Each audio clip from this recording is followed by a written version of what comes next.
Okay, Bismillahirrahmanirrahim. Assalamualaikum warahmatullahi wabarakatuh. Rabbi Sahri Satri, wa Yasiri Amri, wa Hlul Udata Milisan Yafqahu Qawli. Welcome everybody to our Sunday talk. First of all, like praise to Allah, the most precious, the most gracious, and also salawat for our role model Muhammad Sallallahu Alaihi Wasallam. Welcome everybody to our Sunday talk. Alhamdulillah, our professor is here. So today we are going to discuss very interesting topic, the Great Deception, social science. Okay, let me greeting our professor here. Assalamualaikum, Prof. Asad. Walaikum assalam wa rahmatullahi wa barakatuh. Okay, how are you, Prof? Alhamdulillah, I'm fine. Alhamdulillah. Okay. Thank you so much for joining this, for giving us opportunity to learn more about this topic. I welcome everybody who are already joined the Zoom. This also have a live streaming program in our YouTube channel. So for information, this is a program, the Sunday Talk is program hosted by the Ghazali Project Indonesia's team. And we are going to make this session, inshallah, regularly, monthly discussion. So you are welcome to set your calendar to attend this monthly discussion, inshallah. I'm going to, so before I'm hand over this platform, I would like to introduce our professor, our lecturer, Professor Dr. Asad Saman, graduated Bachelor in Mathematics from MIT and Statistics from Stanford and PhD Economics from Stanford. He's currently the Director of Ulumul Umron and from the Al-Nafi Education Platform. So today, I assume that those who are joining this Zoom platform already read the prerequisite reading and also 1 hour lecture they already given by our professor. So it's already discussed about the dazzle of Western knowledge, the title of the prerequisite course. So hopefully by having those introduction, you are more ready to attend this session so that you can later join the discussion, inshallah. Those who have a question, you can post your question in the chat box, or later on after 1 hour lecture, we can have a question and answer session, inshallah. So without further ado, I will hand over the platform to our professor. The platform is your prof. Okay. Wassalamualaikum warahmatullahi wabarakatuh. Waalaikumsalam warahmatullahi wabarakatuh. Bismillahirrahmanirrahim. So today's we will go through some. Actually, we will explain why social science is a great deception. It is not at all a science like the word claims. And we will discuss the foundations of knowledge and how Imam Ghazali rahmatullah alayhi solved the central problem of what is knowledge. But this message was not understood by Western intellectuals who tried to imitate his ideas but failed. And so they're still stuck in the same place where Imam Ghazali already solved the problem. So before I start, let me just say that the basic thesis that we are working with in this Ghazali project is that the Ummah, the central problem of the Ummah is shock and awe of Western intellectual achievements. We think that West has tremendous knowledge, and therefore we say, okay, if I need help, I will ask it from the West instead of from the Quran. So the goal of our work in the Ghazali project is to do the tahafut al-falasifa, reject Western ideas and Western philosophy, and show that these are stupid mistakes, not sophisticated wisdom that we must learn in order to improve our lives. It's just stupid mistakes. And that's the basic goal of this session, to show that Western social science is just a stupid mistake. Okay, so so now I will start, inshallah, by sharing my screen and get the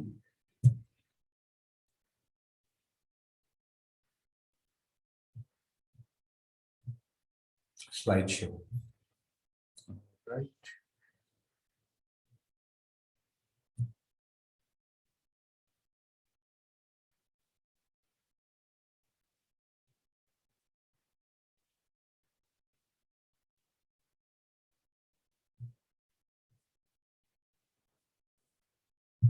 Okay, so Bismillah ar-Rahman ar-Rahim. We are going to explain why social science is not what it is supposed to be.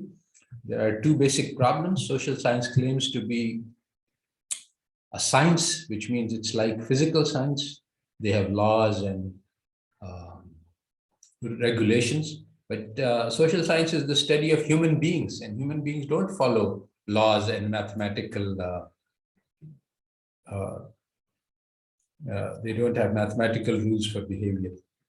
Also, social science is a study of societies, so it cannot apply to all societies. Actually, it's based on study of European historical experience, and it applies in some way to the European experience. So there are multiple obviously false ideas which are part of social science. And so we start by noting that this is not something new that I am saying. Many Western thinkers have already said this and pointed out deep flaws in social sciences already. So I'm going to go through a list of some of those people who have seen the problem with Western social science. So one of them is Peter Winch. And basically, Peter Winch in this book, he says that when you study human behavior, then you have to look at human motivations. And human motivations have to do with groups. And if you try to make up rules of social behavior, then these depend on the society you're operating in. There are no universal rules. So basically, the idea that you can write down what human beings will do in given situations, this is false. There is no such rule, because you have to determine which society he is living in, what is the social norms of that society. And even more difficult than that, when we talk about rules of human behavior, one of the rules that societies follows is how we are going to acquire knowledge. So this is very important. That is, in a society, there are certain ways in which we go about learning. So our way is that we learn from the mother, and we learn in the school, and then we go to university. So these are some ways of acquiring knowledge. But these ways can change. So when we study human societies, then this is part of the social production of knowledge. So it's not like, you see, if the electron wants to study itself, it has to think about its mental state. That doesn't happen. Electron is never studying itself. We can study electrons, and our study of the electrons will not change, will not affect the behavior of the electron. And the electron follows laws. But this same methodology cannot be used for social science. So it's a fairly obvious idea that societies are different from particles. And so so the way we study physics is not the way we should study human societies. The reason that this idea started was that somewhere in the 19th century, there was an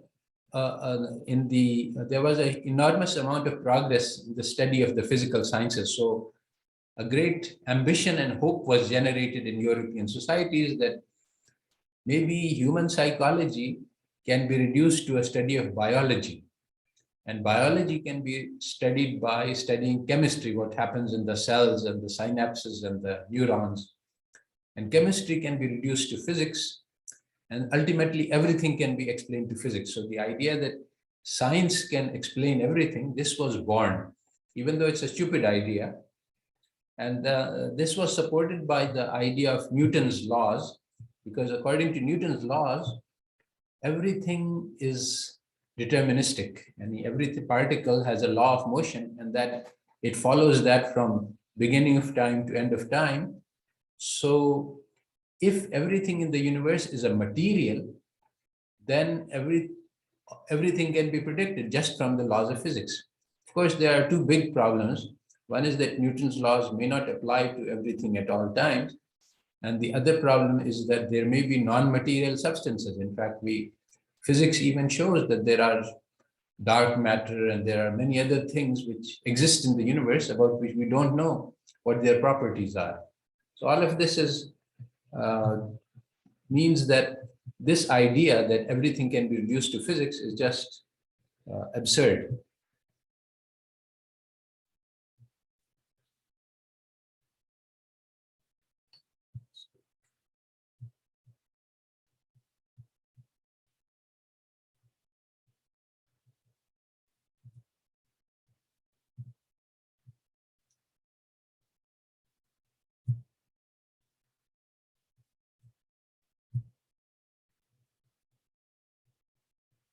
All right, so now I'm going to go through a number of books which explain this issue. All of them make the argument that social science is based on wrong foundations. This book by Philip Mirowski just talks about economics, not social science in general. But basically what he says is that in the 19th century, when economics was being built on mathematical foundations, the economists simply copied the equations of physics and then they imitated them, and they said, okay, this is how we're going to do economics. These equations are going to apply. The equation for potential and for energy and for motion, these are the laws that we are going to apply to study human societies. So it was just a copy, word by word, letter by letter. And this is really mind-boggling, because laws of physics don't apply to human behavior. But that's how economics was constructed. And if you look at the Samuelson's book on the foundations, the mathematical foundations of economics, you will see this approach displayed. And Samuelson is actually considered the founder of modern economics. So basically, he uses a mathematical physics approach. And this is just ridiculous. It's nonsense. And many people have noticed that this is true. All right, a deeper book is by Michel Foucault, and this goes into another explanation of why social science is based on wrong ideas. And he says that basically, whenever we build any kind of knowledge, social science is a kind of knowledge that a society is building. It is always built on some foundations. These foundations, which he calls epistemes, are the grounding basis. And these ground bases are not challenged, not open to question, not open to discussion. We have talked in previous lectures about the axiomatic method which came into being with Christianity, that you start with some assumptions like 1 equals 3, Jesus is God, God is God, God is 1, but God is also 3. But all of these things have to be taken for granted. These are given axioms. We do not question them, we do not discuss them, we do not argue whether these can be resolved. These are all taken as background. Similarly, so that is the episteme for Christianity. So similarly, the social sciences are built on certain hidden assumptions. And basically, what you can say about it is that the main idea of Foucault here is that modern human sciences offered universal scientific truths. They say that we are saying universal scientific truths, but actually it's just an ethical and political commitment of a society. This is how we do things here. It's not about a science. It's about making commitment that we are going to have democracy, we are going to have free markets, and so on. So this is not a science. It's actually a religion.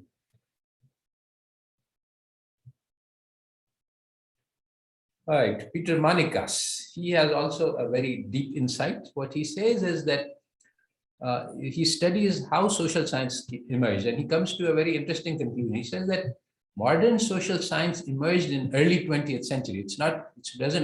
And when we study economics, they say, oh, it goes back to Samuelson and it has 3 centuries, but actually the current shape of economics and all of the social sciences emerged in early 20th century.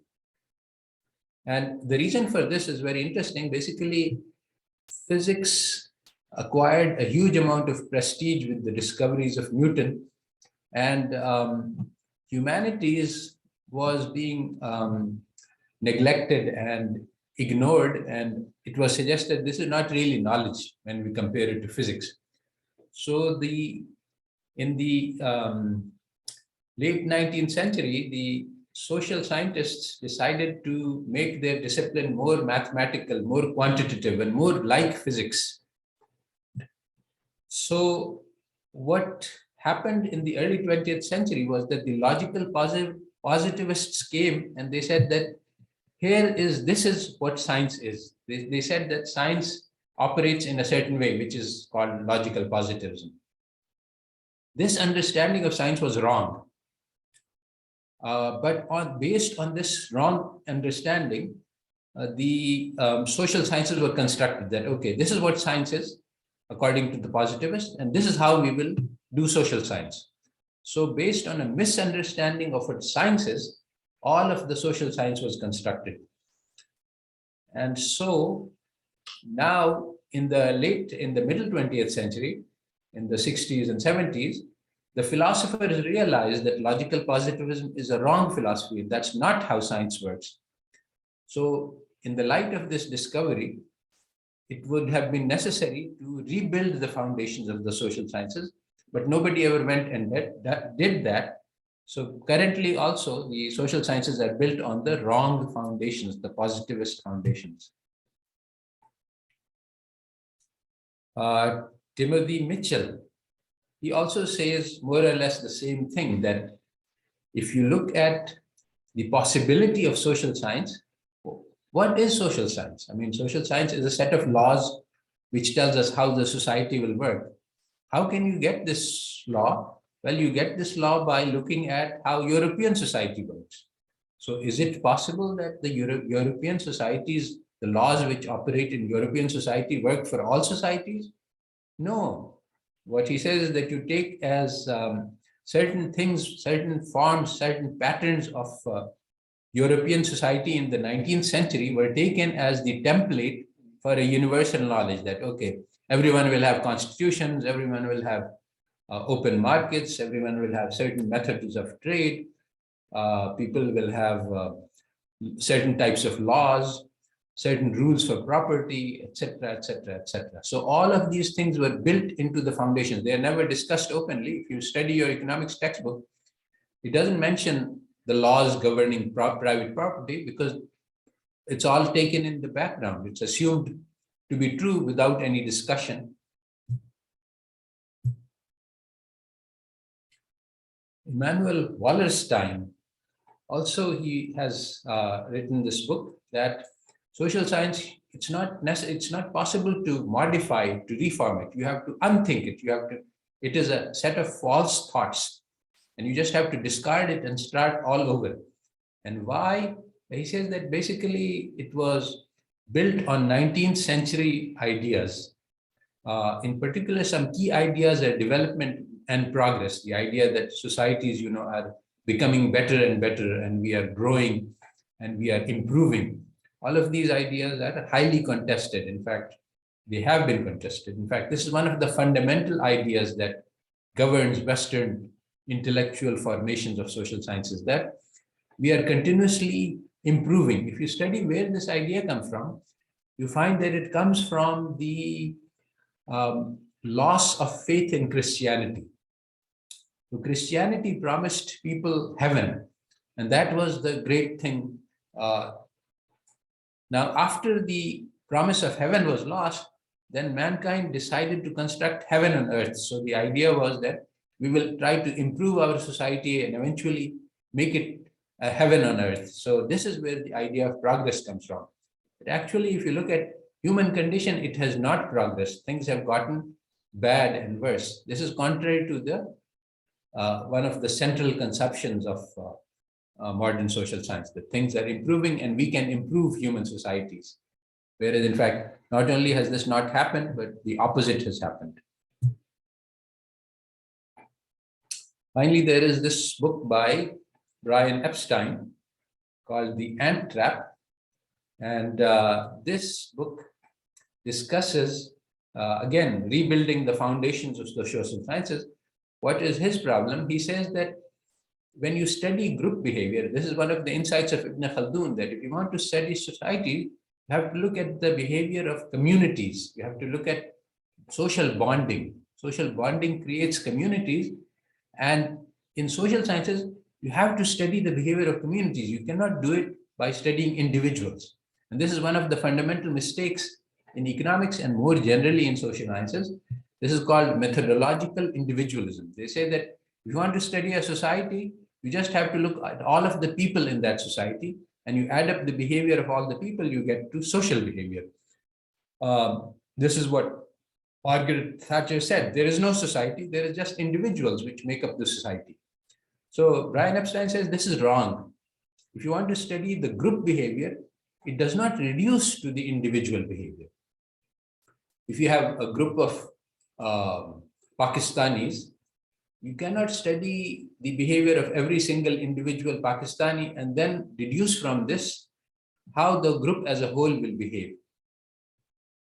And so concepts which are valid at the group level cannot be translated to concepts of individual level and vice versa.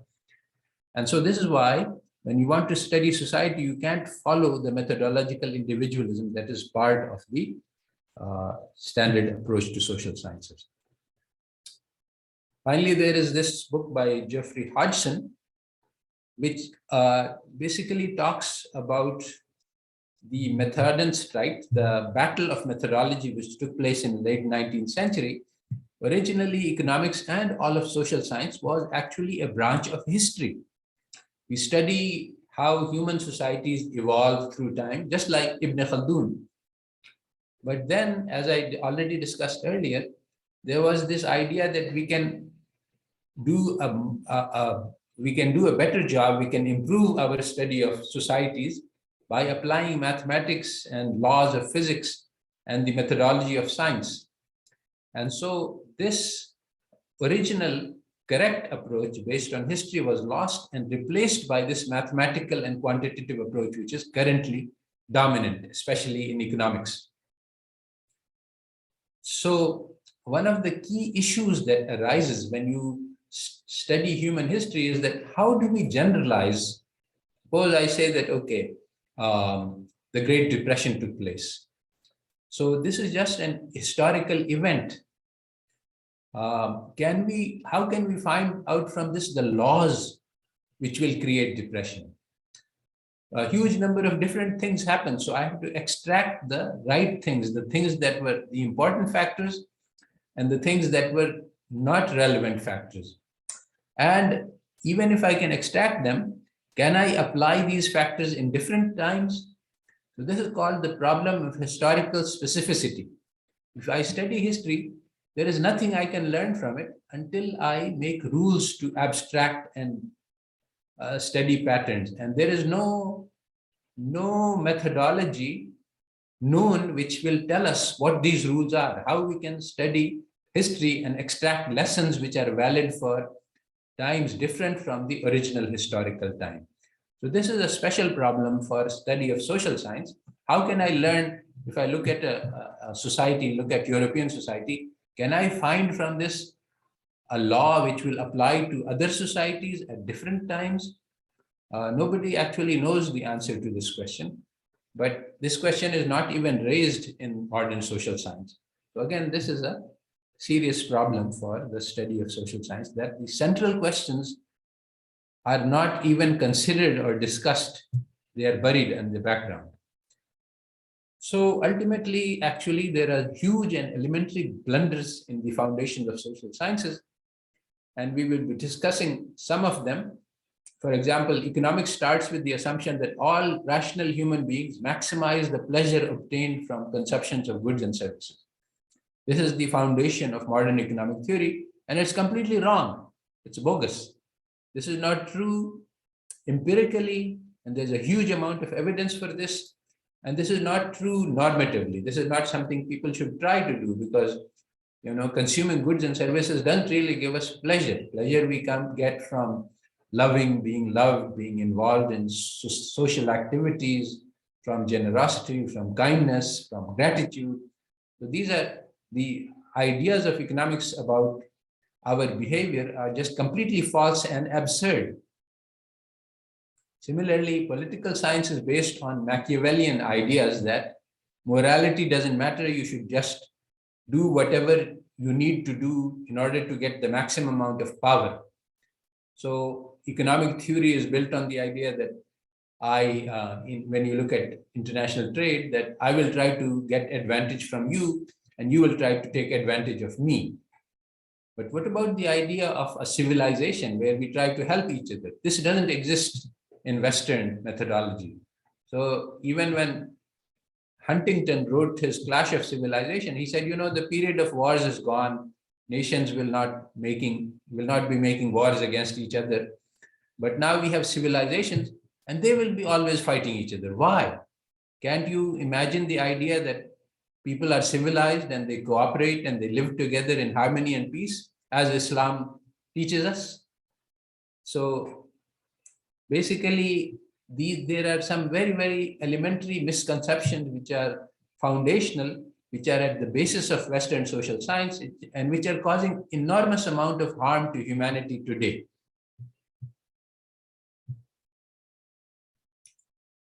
So how did the state of affairs arise? How did people build knowledge on such absurd and ridiculous foundations?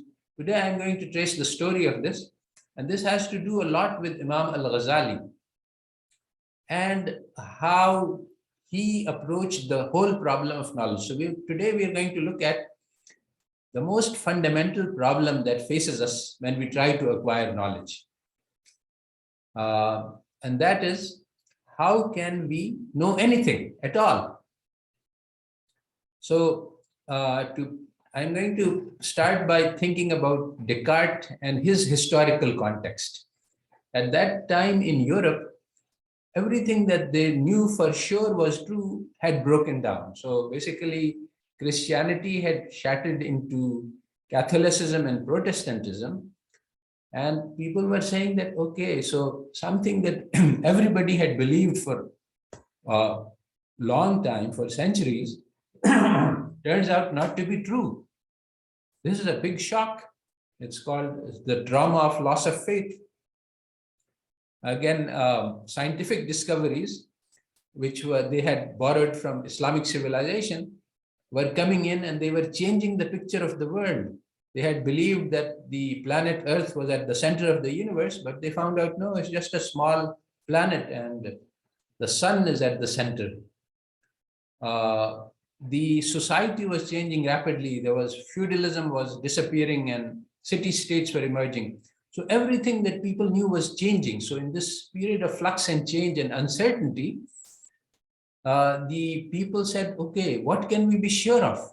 Where is the place to build our knowledge from? Because previously, everything that we believed to be true has turned out to be false.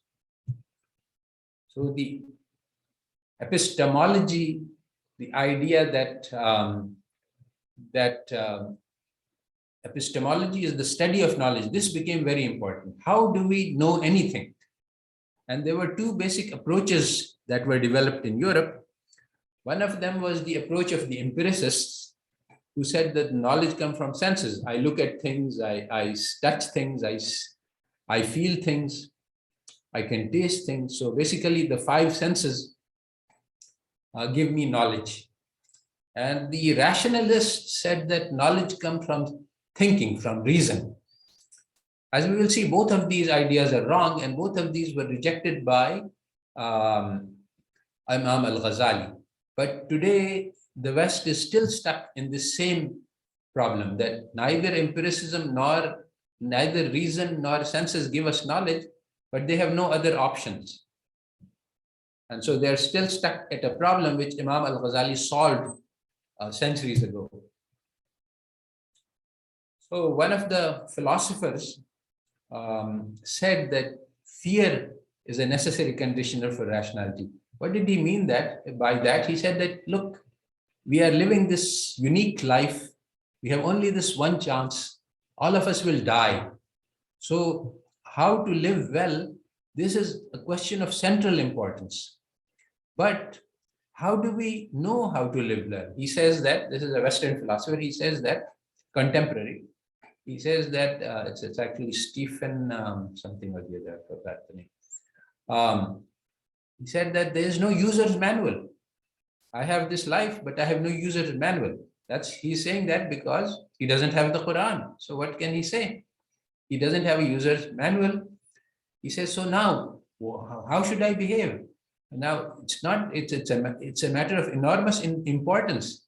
If I accept Christianity and this turns out to be the right thing, then I will achieve Jannah. But if it's wrong, then I will achieve Jahannam. So everything depends on what I do, but I don't know how to learn what should I do? How can I figure out how to live? This is the central question, and there are no answers. And how can I, and even if I search for knowledge, I look through the books, there are too many millions of books. Even if, as a Muslim, I have a problem that the books of our tradition are so vast that even if I devote all my life to studying, I will only be able to study maybe less than 1% of all the books that have been written in the Islamic civilization. Forget about the human heritage. So how can I find knowledge? And if I don't find knowledge, then I will waste my life. So this is what the fear is about, that if I don't search for knowledge, and if I don't find it, then I will be in very bad shape. So he says that this is a condition of life, and the solution that human beings have found for it is a very simple one. They said, okay, we'll take some very simple set of beliefs. We will say that these are the axioms, and I will trust them and believe in them blindly. I will not investigate, because the problem of investigation is too difficult to solve. If I say, okay, I'm going to start from scratch and I'm going to think through everything and I'm going to verify everything, you will never make any advance. Just think, suppose that we said that, okay, you don't know any mathematics. Now you're going to start from scratch and rediscover mathematics. Do you think you could get to the quadratic equation? And that's only in grade school mathematics. Do you think you could rediscover calculus? Of course not. It has taken centuries and centuries to discover these things. So we say, we put you at scratch. We say, you know nothing about how to live. Now just rediscover this on your own. You can't do it. So since we cannot learn the rules for living, the strategy that we adopt in order to avoid the fear is that we say, okay, I'm going to just accept, I'm going to grab a few ideas that I pick up from the background, and I'm going to say, these are certain, and I'm not going to question these ideas. And these ideas may be wrong, like Trinity, or other ideas like the Christian definition of zuhud, that life is about denying yourself all pleasure, torturing yourself for the sake of Allah, and so on. So these ideas may be taken as my basic and foundational ideas, and I will never question them, and I will say, okay, this is certain. So basically, Descartes, who was known as the father of Western philosophy, he wrote a book called First Philosophy. And he said basically that we are in a strange situation here in the West, that all of our knowledge has been built on wrong ideas. So we must start all over again from zero. So how can I get to the first truth? And then once I get to one truth, I will take small and sure steps to build on this knowledge that I have learned. So basically the idea is that he gave the example of rotten apples, that if you have a whole barrel of apples, but a few of them are rotten, then they will spread this rot to all the other apples. So now what do we need to do? We need to pick out those rotten apples, but it's not a good idea to search through the barrel to find which apple is rotten, because we might miss one. So he said, instead, let's just empty the barrel, take out all of the apples, throw them out, and then pick up each apple one by one and examine it and say, oh, this is good. So then put it back in the barrel. So this is the idea of the first philosophy. So he said that this leads to the methodology of doubt. When we take any idea, then we say that, is this sound? Is this a rotten apple or is this a good apple? So we doubt it, that we say that, okay, this is not good and I'm going to try to argue against it. And if you can't find a good argument, then you say, okay, this idea is sound, so I will accept it, and you build like that. So we start from the fundamentals. Who am I? Is this world around me, is it real or is it just imagination? Is this life experience of mine a dream or is it the truth? So basically, then he goes to reason and he says that, well, reason gives us mathematics and some ideas which seem to be certainty. But even that certainty can be doubted, because somebody who is a genius, he might be leading me to think the wrong things and logic in the wrong directions. But even if I'm thinking wrongly or if I'm thinking rightly, in any case, I'm thinking. So thought itself is there. And if thought is there, then the thinker is also there. So I exist. So this is the famous Descartes argument that I think, therefore I am. Descartes said that this method of doubt cannot be applied to all ideas and should not be applied by all people. And we will get to that and explain why. So I've proven that I exist. Well, that doesn't really get us very far because we already knew that. So how I'm going to build the whole structure of knowledge out of this? So Descartes switches to the second argument. And the second argument is that, okay, I exist, but what caused me to come into existence? So something else, maybe you can say that my parents caused me to come into existence. Well, then who caused my parents to come into existence? And who caused this whole universe to come into existence? Ultimately, if you follow the chain of causes, you will get back to God. So basically, Descartes argued that God is the first cause and he caused everything to come into existence. And because God is good, he is not a deceiver. So then I can trust my senses. So if I see something is there and God gave me the sense and God gave me this eyes, then because I know I trust in God, so what I'm seeing is the truth. So now once you can trust your senses and you can trust your logic, then you can rebuild knowledge. And so this is basically the argument of Descartes. Now I'm going to go through a comparison. We have already argued in previous ideas that everything, the fundamental philosophies of Europe have been borrowed from the Islamic tradition. And there is a huge debate. Many people have said that Descartes basically copies the arguments of Imam al-Ghazali, which he has given in Al-Munqidh min al-Dalalah. And this seems very likely, but the point that I'm trying to make is somewhat different. Of course, he copied, but the copyist doesn't understand the original. This is the key. So today I'm going to, this is the main part of the lecture, I'm going to go through the arguments of Ghazali and Descartes in parallel and explain what Descartes got and what he missed.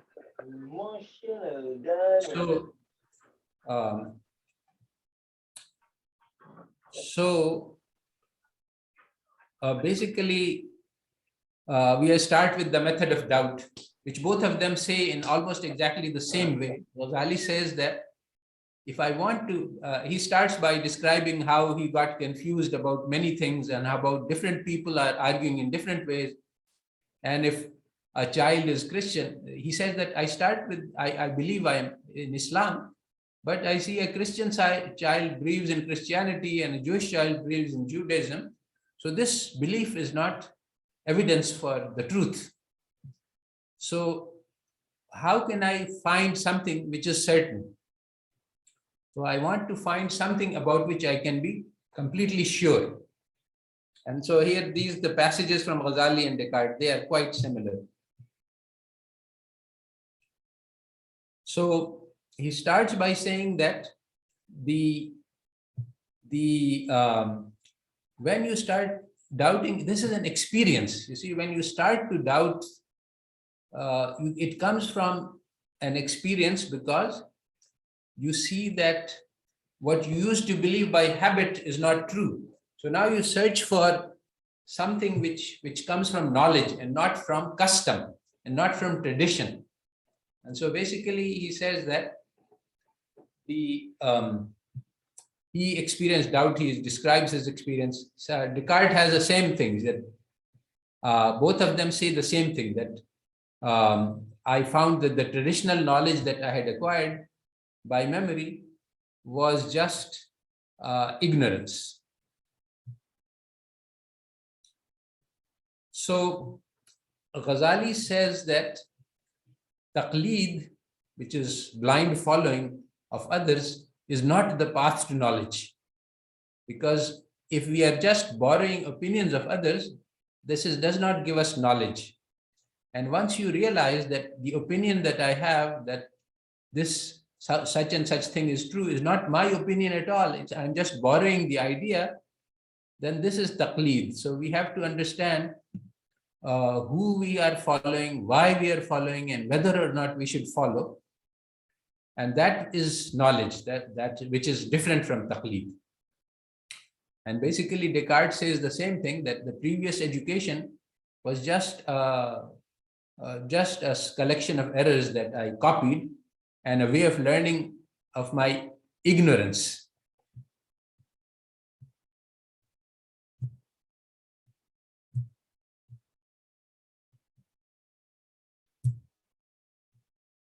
Okay, so once you learn that you are ignorant and that everything that you have been taught may be wrong, then you start by this methodology of doubt.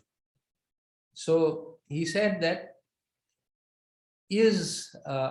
maybe you can trust your senses. Maybe if I look at something, then I can believe that it is what it is. Then Ghazali says that if I look at a star, it looks like a very small thing. But when I study the science of it, I realize that it's a huge thing and it is even bigger than the Earth planet. So that is in 1000, the people in the Islamic civilization knew that the stars were huge and not small points in the sky.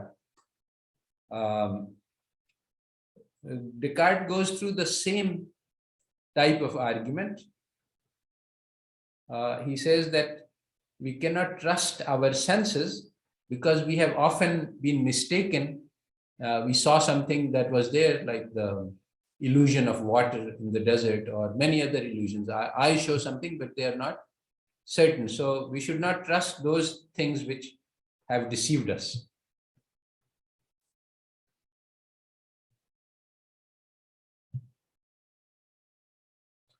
So then Ghazali says that, well, can I trust my reason? And he says, no, even the reason might be wrong. I might be led to illogical conclusions. And so Ghazali writes about how he fell into despair. He said that when I realized that I can believe in nothing for certain, my senses are not sure and my logic is not sure, then he fell sick. And he said that, how can I reason out of this? He says that senses are not available and logical arguments are not available. So there is no method which I can use to find anything. Now, this is where we come into a difference with Descartes. A key thing is that Ghazali is describing his life experience. He actually experienced this doubt and he actually fell sick. And if you look at the biography, you see that he said that I tried to lecture, but no words would come out of my mouth. So he actually experienced doubt. But Descartes is saying he's just doing an intellectual exercise. He's not describing his own personal experience. And in fact, at some point he says that this doubt, it's a story I'm telling to illustrate some ideas. It is not a genuine life experience. And he says that you cannot really question everything. It's not possible. We should look at some key beliefs and make sure that these are right. So what he's saying, which he's copying from Ghazali, is not actually the full extent of what Ghazali was saying. And it was not an experience, it was an intellectual argument. This is of great importance for what follows. So what does Ghazali says? Ghazali says that Allah Ta'ala eventually cured my sickness and he gave me health, and it did not come from arguments. It did not come from logic, and it did not come from the senses. It did not come from proof, because he has already shown that these things are wrong. You cannot use proofs, you cannot use logic, you cannot use senses. And so both the British empiricist school and the continental rationalist schools, he has rejected both of them. So he has no path to knowledge. So where is knowledge going to come from? He says it's because of the nur which Allah Ta'ala put into my heart, and that nur is the key to all knowledge. So this is very important. Now, what does Descartes do? Descartes does not have access to nur. He actually had an illegitimate child by some servant. So we can see that the nur of Islam had not reached to Europe. So what does he say? He says that, well, he starts by saying that, okay, I think, therefore I am. So now what is this? This is logic. But we have already said that logic is not trustworthy. And the assumptions that you make in the logic, they are not certain. So he is using a circular argument. He is using something which is, he's arguing that everything can be doubted. But then he is saying that no, if you say everything is in doubt, then what does it mean to think? And what does it mean to exist? All of these words, these are questions that you have to ask, but you can't ask these questions because you have nothing to stand on.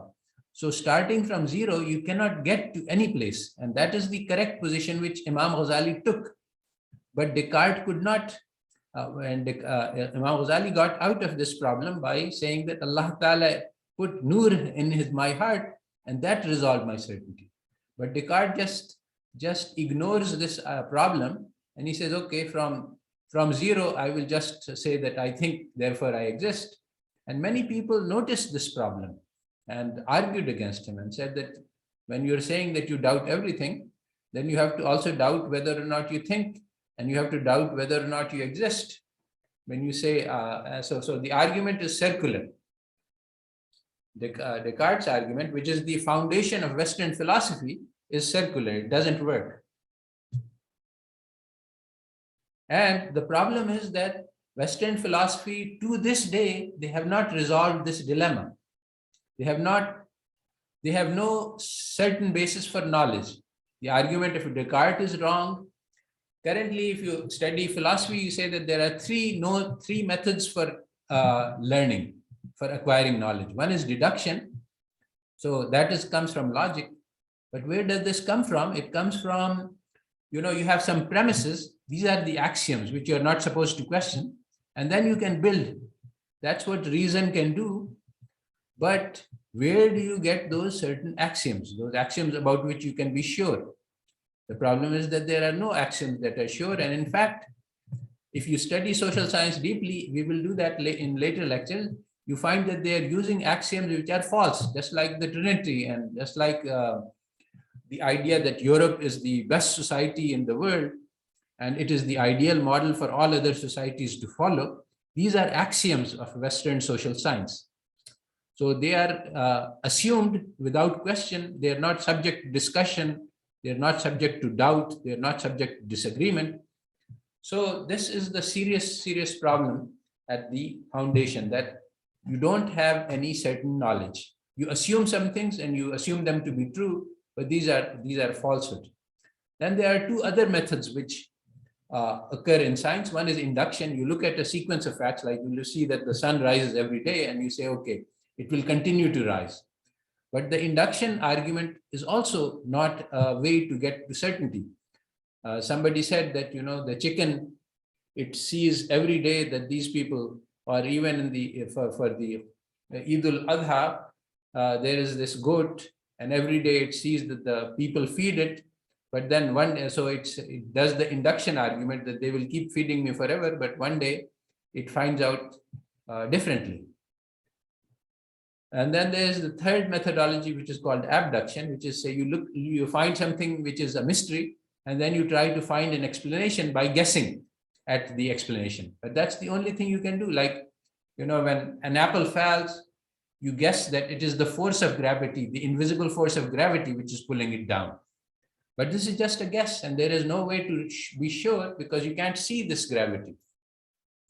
So none of the methods known to Western philosophy lead to certain knowledge, but they pretend that this is certain.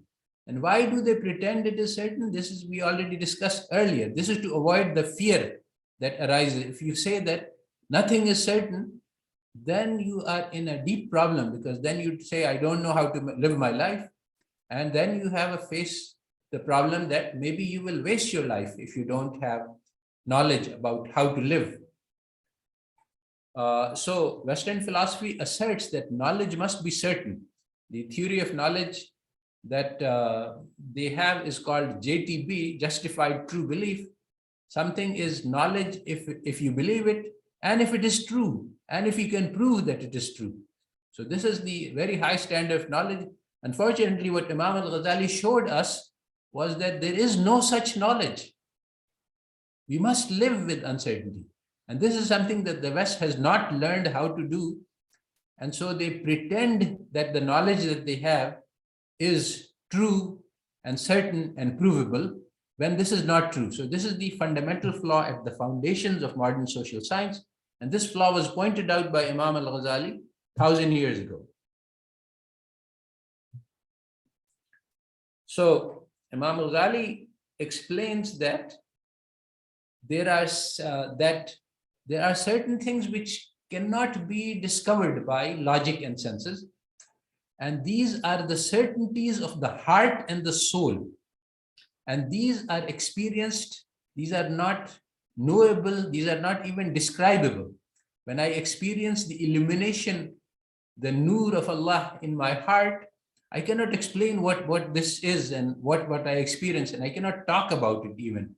And that's what he says, that there are some things which you cannot talk about. But once you have this experience, then knowledge can be built on top of this experience. So our soul longs for truth. We are born with searching for truth. We look to find, how can I learn the truth? We seek knowledge, and we have standards of justice. If I see zulm being done, my heart revolts against it. And it's very interesting that even babies they have done experiments on babies, and they show them somebody doing zulm to others, and the baby's heart responds to this. And you can find that they don't like this. We are born with this idea of what is good and what is bad.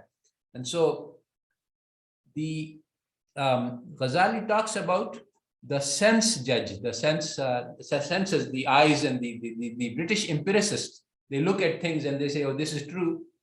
But the reason judge can overrule the sense judge. The senses tell us that this star, it's a very small thing, But when you use your logic and reason and astronomy and facts, then you see that, oh, stars are very, very big. They only appear small to us because they are very far away. But the reason judge can also be wrong. And the third judge, which is the on top of the reason judge, is the heart and the soul. And the heart is the seat of knowledge. And Prophet Muhammad sallallahu alaihi wasallam told us that there is one piece of flesh inside the body, which if it is right, then everything is right. And if it is wrong, then everything is wrong. So actually knowledge is learned from the heart, and knowledge is learned on the basis of experience. And these are two lessons which are not present in Western intellectual tradition at all. They reject the evidence of the heart, and they reject the existence of the soul, and they reject life experience as a basis for knowledge. And that means that all of the knowledge they have is built on the wrong foundations. So when we think about it in terms of what Descartes did, then you have to say that Descartes made a mistake. You see, if you really are doubting about your existence, then how will I learn about my existence? It's my primary experience. You see, if I close my eyes, I will sense the tingling of my skin. I will sense my heart beating. I will sense the blood flowing through my veins. So it's a direct experience. It's not my thinking. It's not my thought process. My thought process is very weak. I often think wrong thoughts and make mistakes. But even when I'm sleeping, I can experience this. When I wake up, I don't have any thoughts in my mind, but I have the idea, I have the feelings in my body. So this is how I know I exist.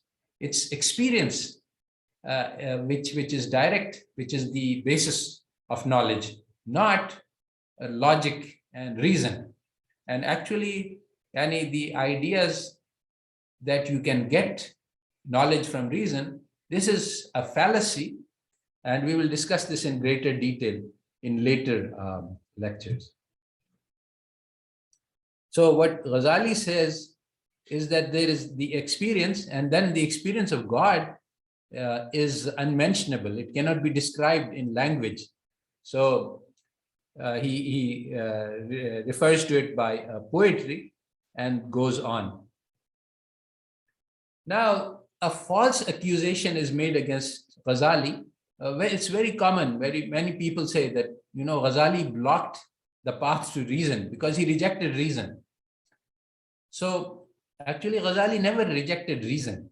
He says that you cannot use reason to get to certainty. You have to start from basic foundational experiences and experience of God. Once you have these, then you can and should use reason, and you should trust in reason. And you cannot reject reason. So, but basically he limited the scope of reason, that you have to start with some foundations, and then you must use reason. If he says that if you use something which goes against reason, if you have some intuition, some ilham about something, and that is against reason, you should reject that. So the Ghazali works with limitations of reason, and he was actually arguing against the Mu'tazila, who said that reason is everything and reason is all important, and reason is parallel with wahi. So Ghazali did Tahafutul Philosopher to reject that reason can often make mistakes, but if reason and reason cannot be comparable to wahi. Now today, the problem we face is the modern Mu'tazila, who say that the Western sciences are on par with wahi. In the Ghazali's time, it was Greek philosophy which was being considered as par with wahi, and Greek philosophy turned out to be all wrong. All of their major beliefs turned out to be wrong. Today, the Muslims are arguing that Western philosophy and Western social science, this is all on par with wahi, and tomorrow we will learn that it was all wrong.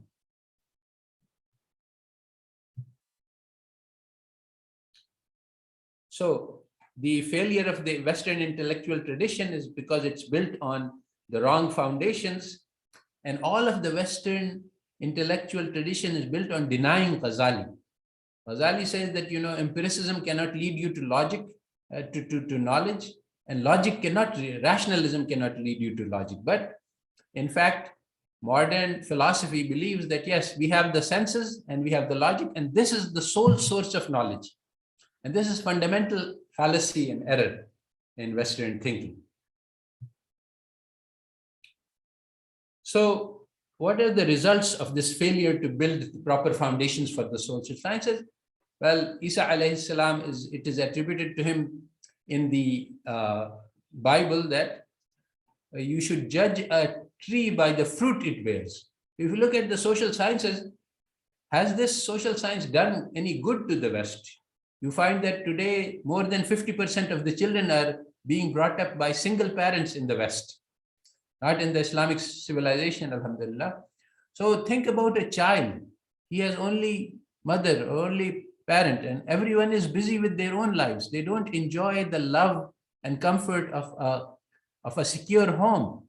How can you have a good life if you don't even have the love of your mother and father and a family and a comfortable nest in which to grow? I have personal experience with my American friends that one of my close friends, Paul Kinney, he committed suicide because his parents divorced each other and they couldn't take care of him. He was always looking for love, but he couldn't find it. And eventually he committed suicide.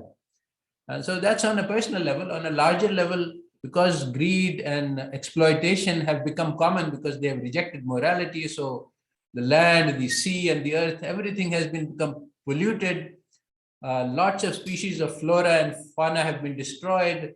We're talking about the sixth extinction, where so much death and destruction has been carried out throughout the planet that the whole planet is changing because of the amal of the earth.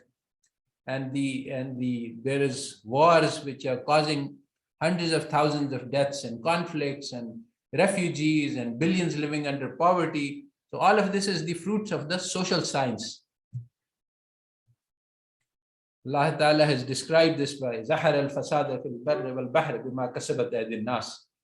So corruption has spread throughout the land because of the fallacious social science, the wrong idea about how we should build society that has been developed in the West and has been accepted by the Muslims on face value.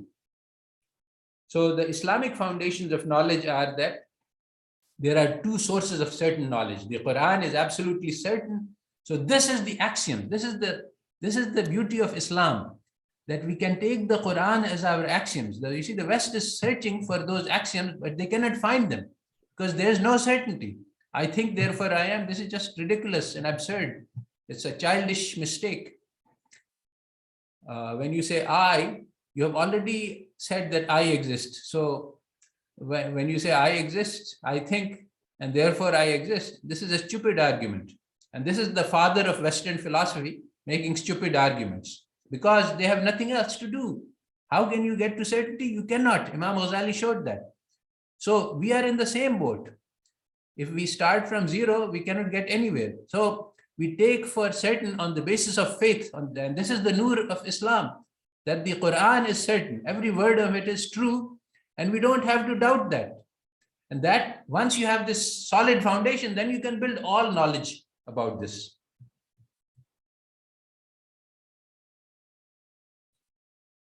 So Allah Ta'ala has shown his signs in the universe and inside ourselves.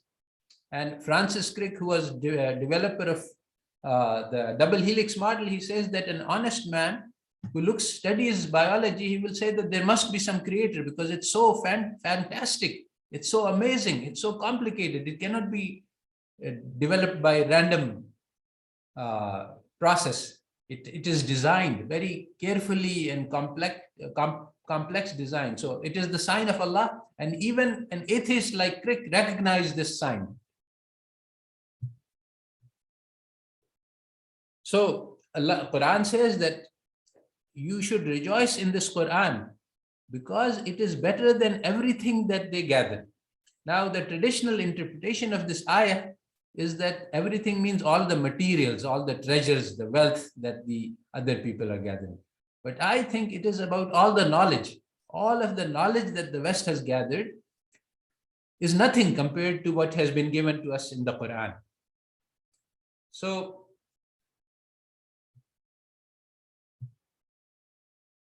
Islamic methodology is to take the Quran as certain. And now there's some very important personal experience that I would like to talk about, that often we find that the Quran is saying something, but our heart doesn't accept, our mind doesn't accept, because it's saying something which sort of goes against our ways of thinking. Why? Because our ways of thinking have been polluted by the West. So in such situations, what is often done is that we reinterpret the Quran. And this is a mistake. Instead, you must change your way of thinking and change your feelings. If the Quran says something and you don't like it, then change your heart and start to like it. Because the Quran is certain, what I think, what I feel, this is not certain. So I'm going to give one specific example. I had a debate with this. Allah Ta'ala says that Allah Ta'ala took us all out from and he created us before the creation of the earth, and he took a promise from us. He told us, he asked us, me, you, am I not your Lord? Alastu bi rabbukum? And we said, yes, you are. Now, I don't have any memory of this. So I actually, the Muslim arguing with me, and Allah Ta'ala says that why? He says he will tell us on Qiyamah, if somebody denies that the message never reached me, Allah Ta'ala will say, no, I told you this personally myself. So this man said, this is not fair. I don't remember it. So you see, he's rejecting the Quran. He says that I don't remember it, so I will not acknowledge. So how do we now? This is also how I thought.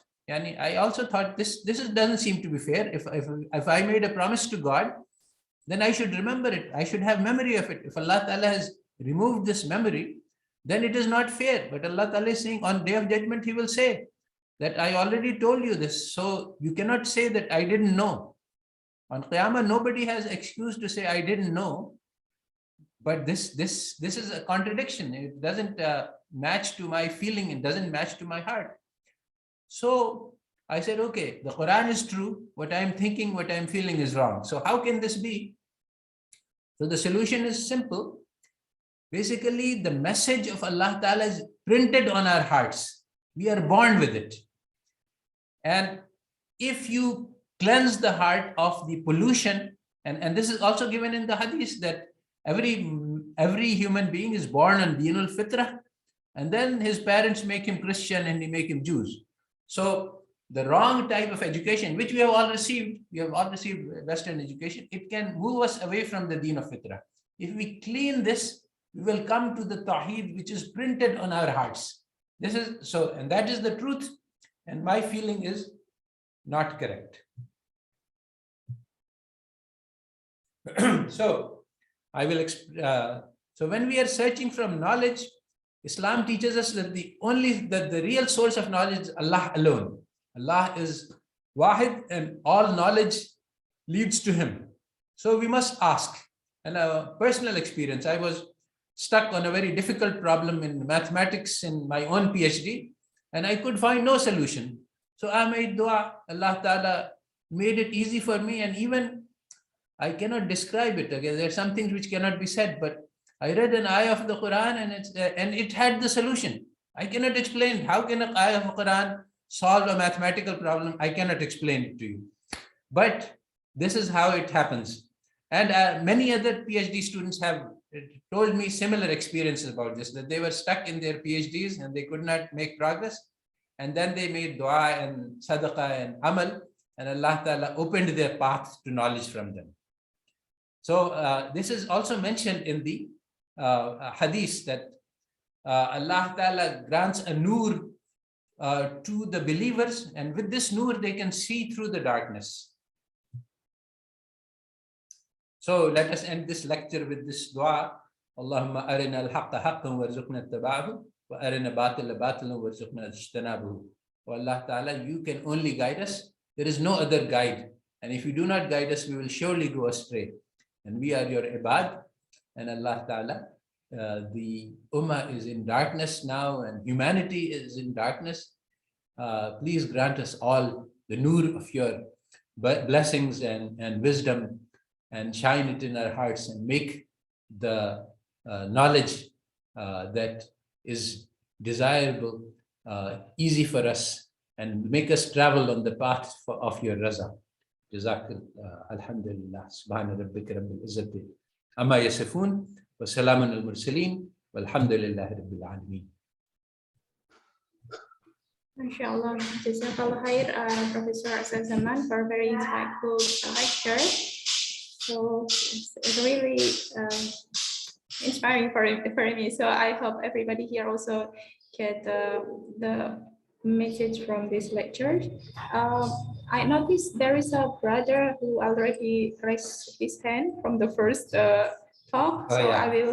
I will give opportunity for the brothers who are going to directly ask to our professor here. You can unmute yourself or raise your hand first. There is also a question in the chat box. So while waiting for those who are going to ask directly, I will read the. Okay, so here, Brother Arafat. I will give opportunity first to Brother Arafat. Please, you can unmute yourself, brother. Thank you very much, dear professor, for your phenomenal presentation and nourishing our intellect. Prior to the lecture, I went through one of your articles relevant to today's discussion and topic, in which you have mentioned that there are some certain hidden assumptions in the methodology of social sciences that could be problematic for religion. And I definitely endorse this fact. And the same is the issue with the methodology of natural sciences. Natural sciences are based on methodological naturalism, which is a view that the universe can be understood through pure scientific laws without the intervention of supernatural. So even though almost majority of Muslim theologians as well as Christian theologians don't have any issue with the methodological naturalism and find it compatible with the theism, but I see it problematic as well because only general divine action and a concept of God and deism philosophy can be incorporated in this framework, but it leaves no space for special divine action, I mean miracles. Secondly, so therefore you need the felt to Islamize the social sciences, and you lead and advocate this project. But what do you really mean by Islamization of social sciences? Do you mean just to reform and modify the contemporary Western social sciences, which is just like the one of the proponents of the project, Al-Faruqi, holds the same view? And which approach would you prefer to achieve this goal?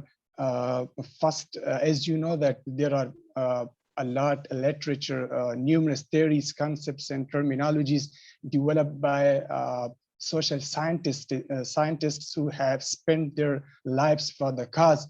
And scholars as well as the common people are familiar with these concepts and are feel more comfortable and flexible with them. So don't you think it would be better to take these terms as a starting point toward the searching Quranic and Hadith concepts relevant to the subject, and later these terms will be gradually modified or replaced by other terms derived from the Quranic tradition? Or would you prefer the second approach, in which the Quran and its related terms and concepts can be directly used and will take directly to the Islamic frame of reference. But the main problem with this approach is that people are unfamiliar with the Quranic concepts and terminologies. They leave a big gap because Islamic scholarship has been stunned from the long period of time and disconnected from the terminologies developed over centuries. Okay, thank you, Brother Arafat. Please, Prof, you can answer.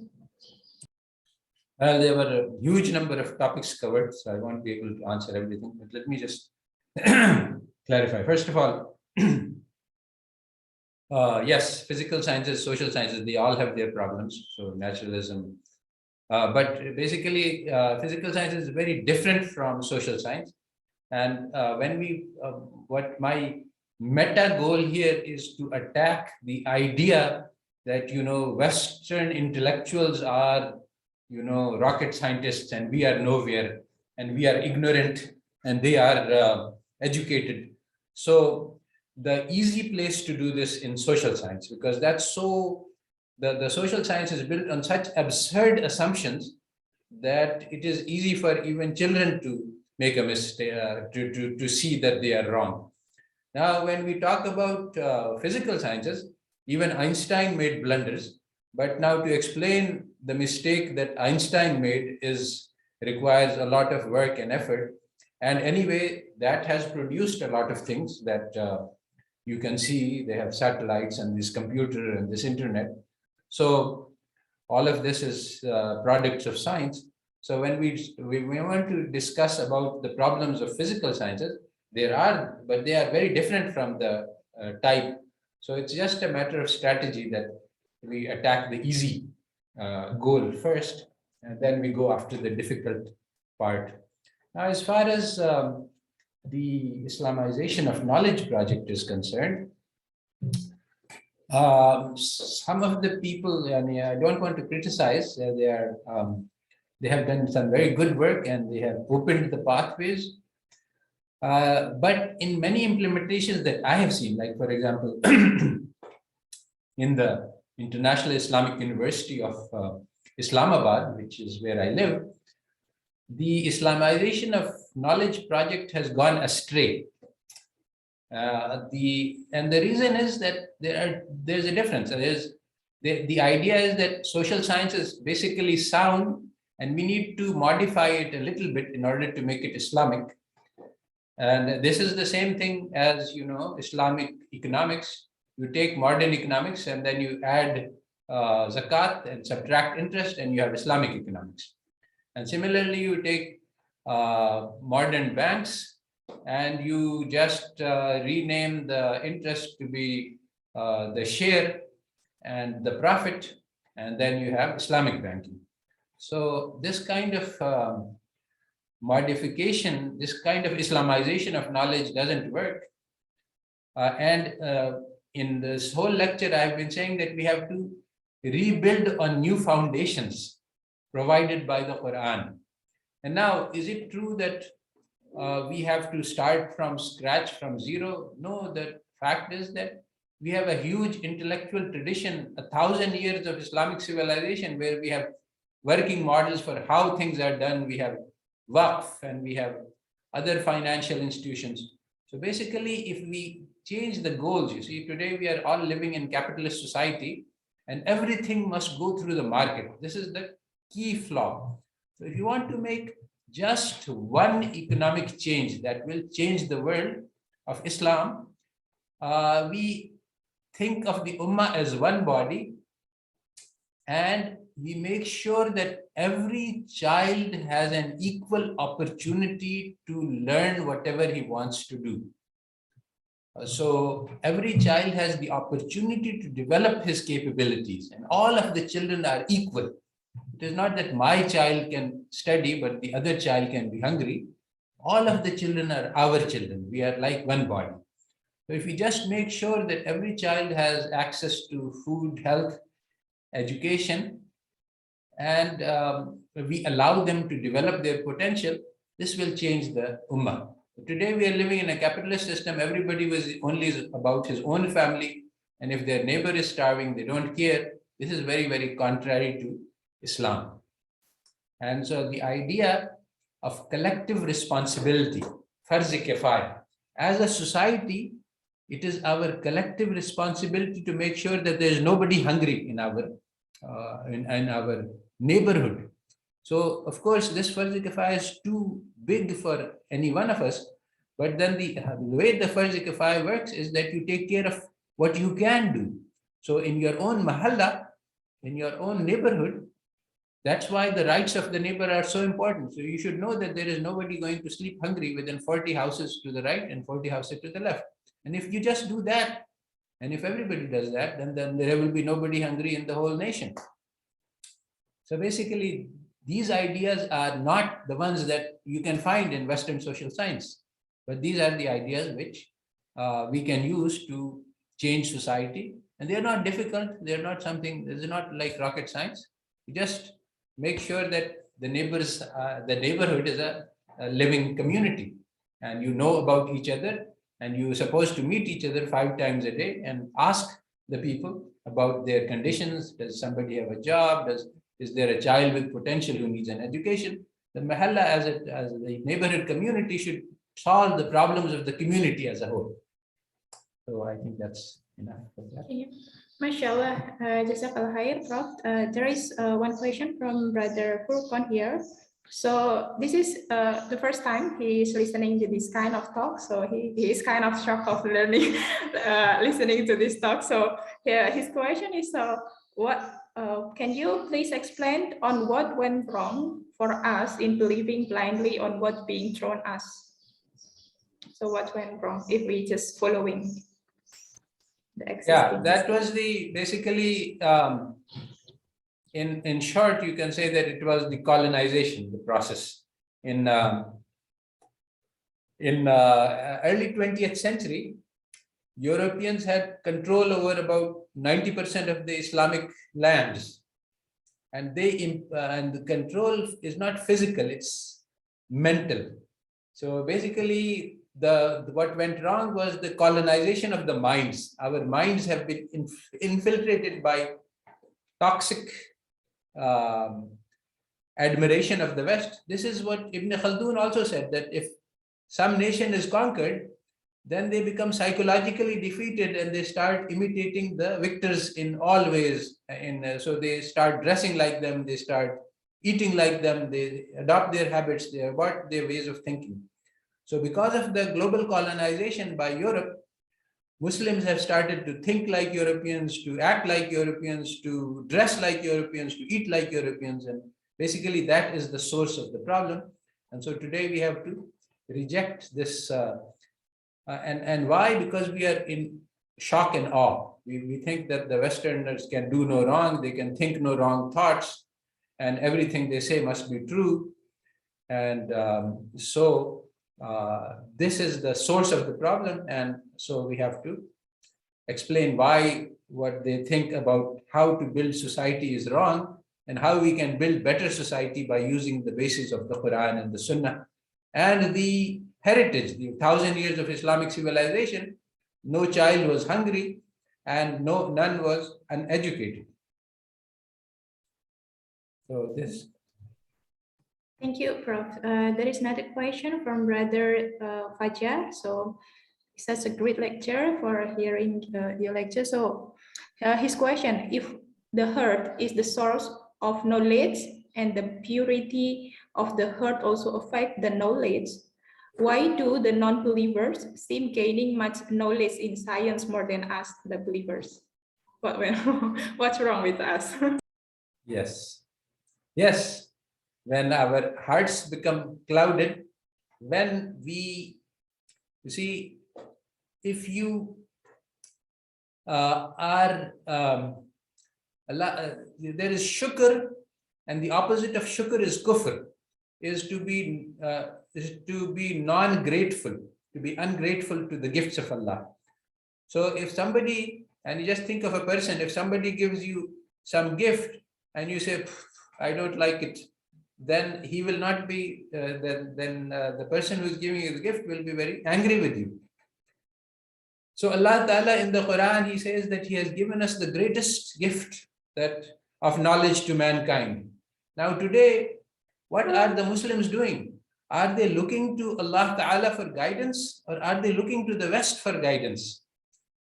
So when Allah Ta'ala says there is a hadith that if somebody has been given the gift of the Quran and he looks in some other direction for guidance, then he has done zulm to the gift that Allah Ta'ala has given him.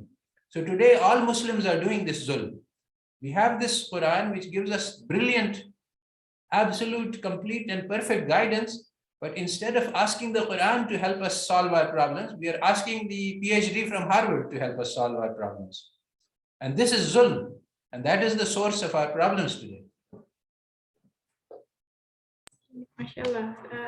Thank you so much for those who give the question, and also for Prof. Asad Zaman for giving us the clear answer. So thank you everybody for joining this session. We are going to the end of this talk because it's more 1 hour and a half. So, oh yes, those who are going to discuss the next month discussion, you can fill in the attendance link so that later on we can circulate the information. You also welcome to join our group. We have a WhatsApp group and also Telegram group to get update on our event, inshallah. So, Jazakallah khairan for Professor Asad Zaman for giving very inspiring lecture, and also those who are attending this Zoom platform, also those who are joining through our YouTube channel. So maybe for the concluding remark, do you want to share some concluding remark for the friends here, Prof? Yes, actually we are having now, I am having basically monthly lecture in the Ghazali group and also a monthly lecture in a group in California and USA. And both of them are roughly, so these are being more or less in sequence. So those people, I would like for each group to listen to the other one, because that one is usually first Thursday or something like that. And this is like the third week or the last week, Sunday. So it's more or less every 2 weeks. So if you listen to them, then I'm developing the same theme throughout. So you can follow much more closely. And so if you join the WhatsApp groups or if you give your emails, then you can get the materials, and all the materials, the recordings, these will, everything, the slides, they will all be available through the channels. So, thank you, Prof. Some brothers asking about the link of the group, so we are going to circulate the links in the group, inshallah. Also, if you see in the chat box, there is Brother Salva has shared about the link tree. You can click this link and you can join the group, inshallah. Yes, thank you so much. So maybe for this to give a summary of this talk. So I thank you so much for this very inspiring lecture from Prof. Asad Zaman. So the main objective of this talk is to give us, like the professor mentioned, to give awareness for us that we already have our Quran and our Sunnah, so that rather than we are seek the knowledge from the West, from the social science, and most of our time used to seek the knowledge from other, we need to see the legacy that we have, the intellectual tradition from our ulama, and also from the our previous the lecture that we get. Yes. And yes, most fundamentally, the nur of Allah. That's the basis of all knowledge. Yes, inshallah. So you can't get anywhere without that. This is one thing that the West does not know. Yes, inshallah. So every time we learn, in the end of the day, it is about the implementation of the amal, right, Prof? So after we are getting the knowledge, we need also to reflect and also to try to start from ourselves to change. So inshallah, hopefully this session give benefit for those who are listening to this session, and see you inshallah in the next month. I end the session here. Sorry for any inconvenience, and wassalamualaikum warahmatullahi wabarakatuh. Waalaikumsalam. Thank you, Professor. Inshallah, see you Jazakallah next khair. month. Jazakallah khairan, everyone.